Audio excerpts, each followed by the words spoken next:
Hull, open three. Oh, what a sight for Lexie Hull. She has needed that one to drop. Caitlin Clark's reaction. We're back home, baby. Let's go. Back in the W column. Well, I got your challenge.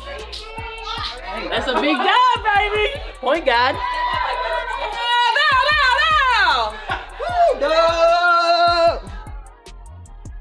Big dub. The Indiana Fever were supposed to be broken. They were standing in the wreckage of a crisis that would have shattered a lesser team. Their generational superstar was out, sidelined with a nagging injury and no clear return in sight. Then, in a single, horrifying game, their backcourt was wiped out, leaving them without a single true point guard on the roster. They were wounded, desperate, and staring down a rival that smelled blood in the water. But what the Chicago Sky and the rest of the WNBA were about to witness wasn't a collapse. It was a warning. They were about to see what happens when you push a team to the absolute edge, only to watch them forge their suffering into a weapon. This wasn't a story about survival, it was the origin story of a monster. Obviously we lost our last two, but I think, I don't know, that LA one felt good for us because we didn't quit. And then, life happened the other night at the Valley, so we could have looked at it like, oh, woe is me, and, we don't have enough players, and we didn't. So shout out to our group for just staying confident and staying ready because, it's a professional league and we have to be ready and we can't make too many excuses about it because no one's going to hand us anything. So we might as well look at it for what it is and keep showing up. The series of unfortunate events began with a whisper and grew into a deafening roar. The face of the franchise, Caitlin Clark, had been battling a frustrating groin injury since July 15th, and the official word from the team was a vague and unsettling no timetable for her return. Every game she missed chipped away at the team's rhythm. Then came the road game against the Phoenix Mercury, a night that would become a basketball horror story. In the first quarter, Sydney Colson, a key backcourt presence, went down with a season-ending ACL tear. Just a few quarters later, in a cruel twist of fate, their other point guard, Ari McDonald, suffered a broken bone in her unbelievably foot. proud. Her season was over. I think this is the most resilient team I've ever been a part of, and I say that wholeheartedly. We've had a lot of mishap happen throughout the course of the season, and I think throughout the course of it all, we stay resilient, and you guys get to see us at our best when we stay together and be resilient. So shout out to my girls tonight because I think it took everybody. Everyone played a piece, played a role, and I think that's how we got the dub. I mean, you guys are unfortunately kind of familiar with injury updates this season, but I imagine yesterday's was probably pretty tough. Just what's the reaction been from you guys, the players, the coaches, to losing Sid and Ari? Yeah, I mean, first and foremost, just brokenhearted for them. They're two really good people that you hate to see this happen to. They've been an integral part of what we've been doing, and so hate it for them. Unfortunately, it's part of the deal, and we've got to roll with it. And we've got players in that locker room who believe in one another. Players in that locker room who are as competitive as all get out. We've got versatility, and it's going to have to be on full display. So I think now it's about playing to honor them. Right, and playing for them. Lost in the chaos of the team's injuries was the quiet, personal agony of Lexie Hull. For weeks, she had been trapped in a shooter's nightmare, a mental prison where every shot felt destined to cling off the rim. This wasn't just an off night. It was a full-blown crisis of confidence. Leading up to the Chicago game, Hull was in the midst of a horrifying slump, having made only a single three-pointer on her last 18 attempts over 5 games. The misery peaked in that fateful Phoenix game, where she put up a stat line that would make any shooter cringe, 1 for 11 from the field, and a soul-crushing 0 for 8 from beyond the arc. After the game, her teammate Kelsey Mitchell, seeing the weight-crushing Hull, This means pulled you her don't have any aside for healthy an point emotional guards, and moment. you're not able to sign anyone. She didn't for offer tonight's game. platitudes, Just she for tonight offered a specifically, promise. what is your plan? She kind of told running Hull point? that she would keep counting on her. We'll have to do it by that her committee, value certainly. wasn't defined by We've makes or been misses. utilizing AB to initiate It was a offense throughout the course of the lifeline, season, a so we'll vote use her. of Continue to confidence use that her. would soon Sophie, ignite a at times fire. this season, particularly early, ran some of the point for us as well.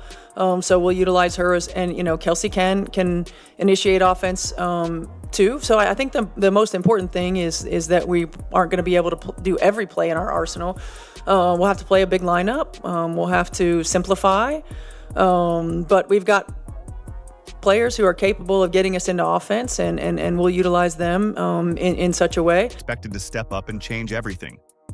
Williams gonna have to hurry off the dribble, rolls out. Oh, open three. Oh, what a sight for Lexie Hull. She has needed that one to drop. Lexie Hull catching fire. Now Chicago just needs to get it a little bit more settled here in the half court. Nurse loses it. Mitchell 2-on-1. It's a foot race. Mitchell to Cunningham. Cunningham right there for two more. As the Fever took the court against Chicago, the air was thick with uncertainty. Then, the ball found Lexie Hull on the perimeter. With Caitlin Clark watching intently from the bench, Hull rose up for her first three-point attempt of the night.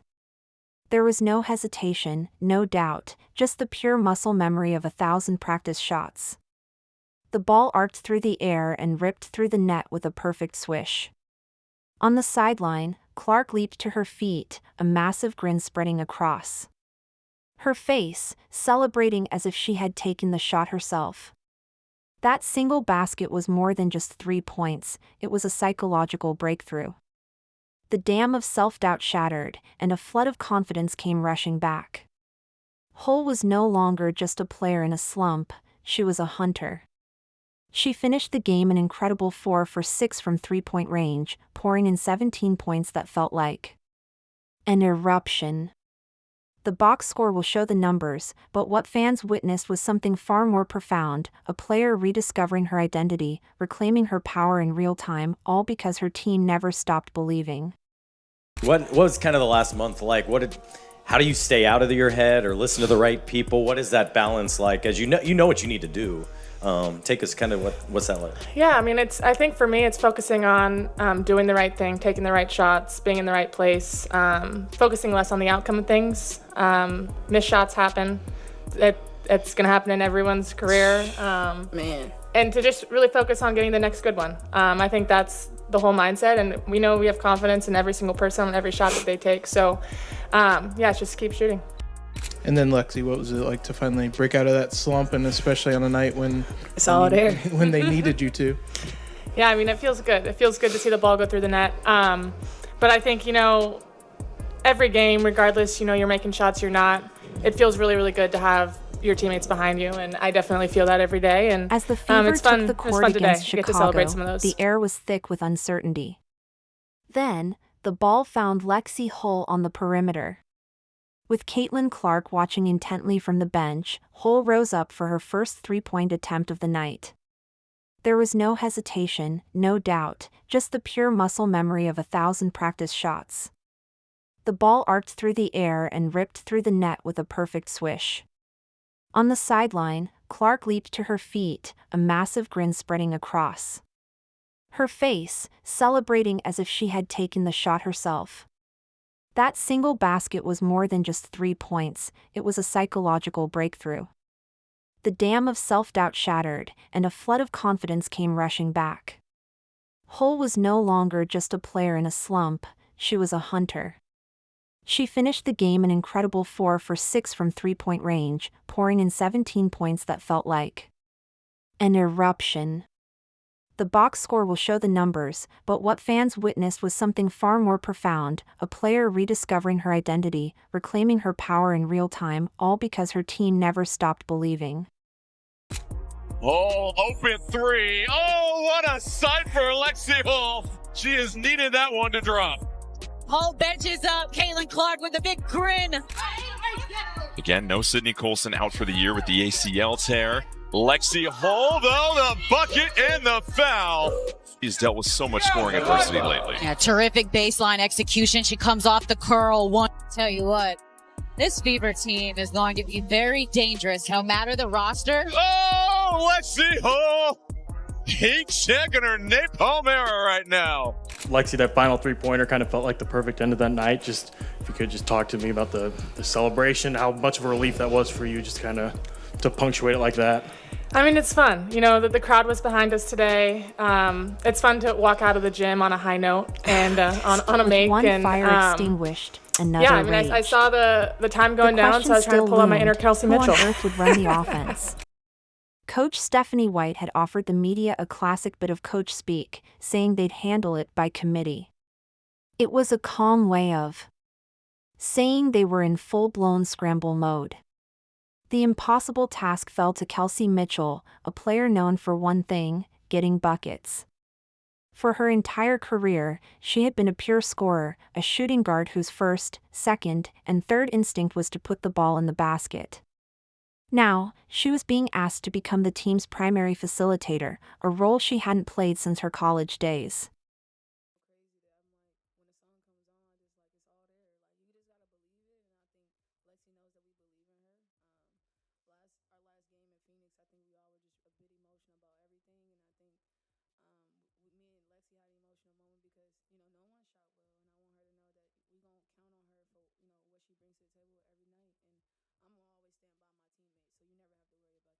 Yeah, Kelsey, you obviously had to play out of position tonight, kind of fill in that point. You had a season-high 8 assists. Just how did you try to embrace that for this game and kind of? Oh man, I haven't played point guard. I was telling the girls I haven't played point guard maybe since college, and so that was different. But I think I don't know, it brings out the vulnerable side of me, the leadership in which I need to keep getting better at and keep growing at. I think being in this PG position kind of helps with that.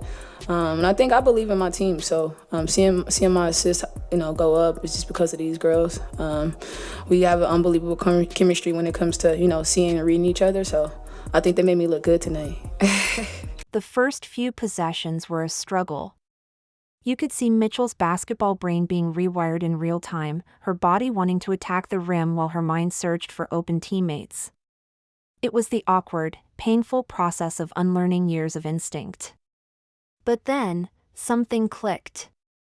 Mitchell started to see the game through a new lens. Passing lanes that were once invisible to her suddenly opened up. She wasn't just running the offense anymore, she was conducting it, threading passes through tight windows, creating easy opportunities for her teammates, and playing with a poise that defied her inexperience at the position. Just to add to that, I think Kelsey's not giving herself enough credit. Her and Sophie putting themselves before the team, making sure that they're sacrificing, playing out of position, doing things that they don't normally do, maybe uncomfortable, but I think they both really did a great job of sacrificing in those moments and doing what the team needed to do. My girl, sexy Lexie. Coming off the screen, trying to create some separation. Dumps it up to Boston. It trickles in. More settled here in the half court. Nurse loses it. Mitchell 2-on-1. It's a foot race. Mitchell to Cunningham. Cunningham right there for 2 more.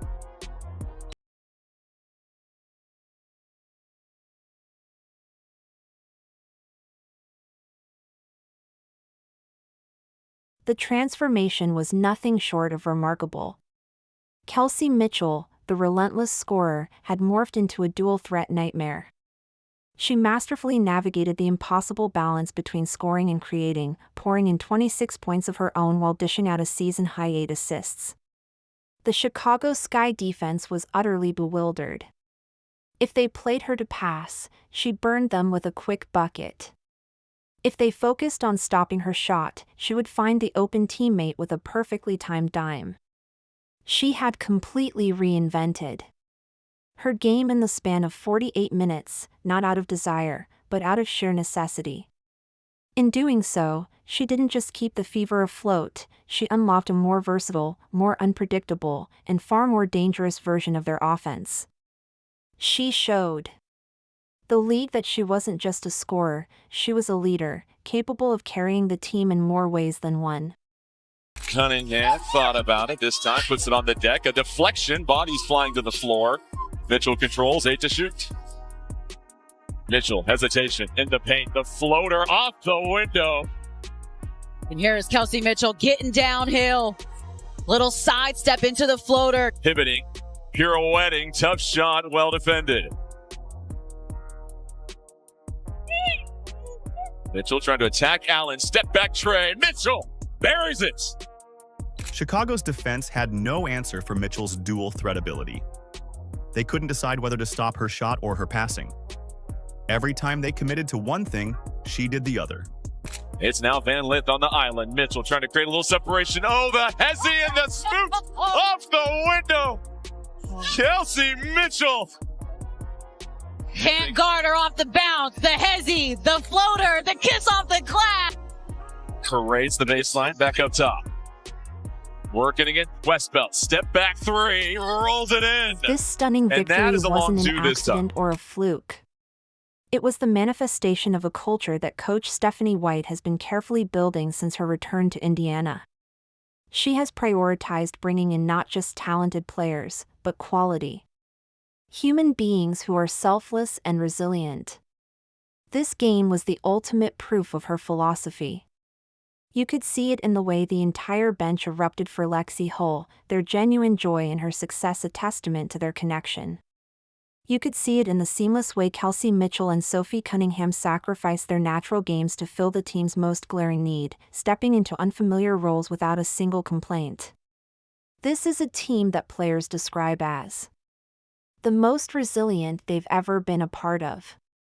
They aren't just a collection of talent built around a superstar, they are a deeply interconnected unit, bonded by adversity and driven by a collective will to win. They have proven they are more than just Caitlin Clark's supporting cast, they are a force in their own right. Kelsey obviously had to play out of position tonight. She had a season-high 8 assists. Just how did you see her embrace having to do that, embrace having to do like what the team needed tonight? Yeah, I mean, that's who she is. She just wants to play. And, you know, I felt like we did a good job of still getting her the ball in positions that she had been getting the ball. We just tried to do it, you know, a little bit more often and try to get it a little bit more in flow. And she let the game come to her. You know, her decision making has been really good. She had those 8 assists and only 1 turnover. Her shot making was really good, as it always is, and we know that she's going to create a lot of gravity because of what she does on the offensive end. And you know, she did a really good job of picking her moments and finding her teammates when she needed to. She is her own worst critic. She's a perfectionist. You know, she wants everything to go right all the time, and you know, it was nice to see the ball go through the net for her and for her to play with such confidence. I mean, you know, for us, we believe that every time she shoots it, it's going to go in. But for her to finally feel that and see that and play with so much confidence, it's big for us. We need her. She always does the little things that don't show up on the stat sheet, but when she knocks down shots, we're a different team. Yeah, I mean, I'm proud of this group. I think we've shown all season long, like, they're resilient, they're connected. You know, they pull for each other.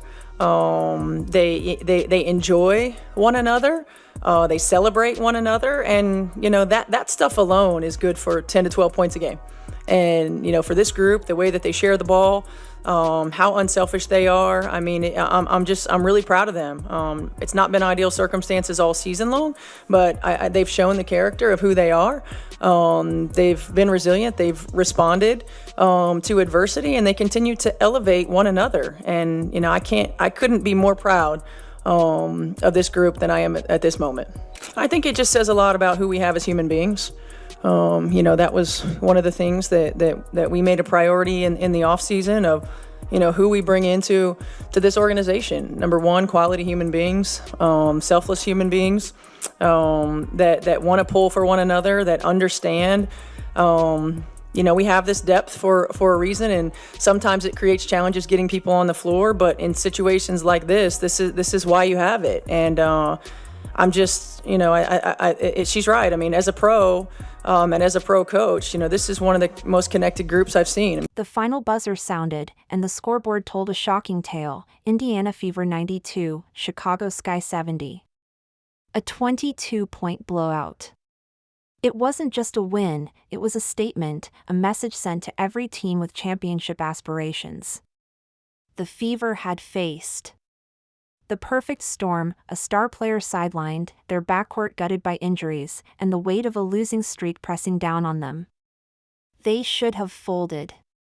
Instead, they adapted, they evolved, and they dominated. This victory poses a chilling question for the rest of the WNBA. If this is what the Indiana Fever are capable of when they are broken, when they are at their most vulnerable, What in the world will they become when they are finally whole? The league didn't just witness an improbable win, they witnessed the forging of a championship contender in the crucible of crisis. And they should be very, very afraid.